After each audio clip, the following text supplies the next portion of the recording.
Picture this: an unexpected strike by Big Three auto workers in the United States unfolds. This strike could send shockwaves through Mexico's automotive sector, particularly in the northern states. The ripples of this strike could potentially lead to monthly losses of up to $2 billion. In the state of Coahuila, it is estimated that around 10% of jobs in the automotive export industry could be affected. But what does this mean for the automotive industry as a whole? Stay tuned to find out.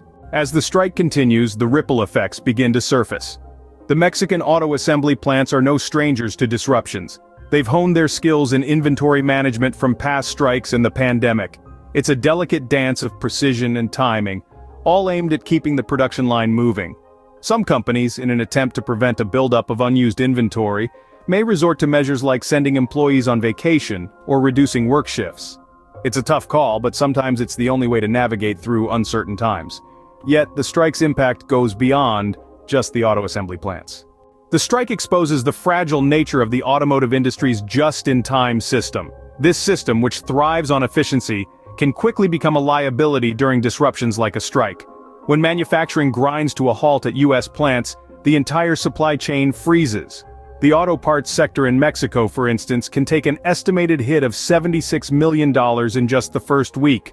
The ripple effect of such a shutdown is massive, underscoring the vulnerability of this system.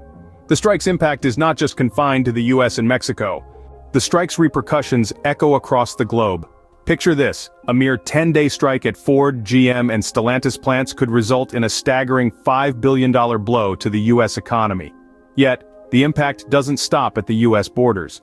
Factories in Coahuila, Mexico, for instance, export auto parts to various countries, not just the U.S. Thus, the ripple effects of the strike could potentially disrupt automotive industries worldwide. The strike is more than a local issue, it's a global crisis.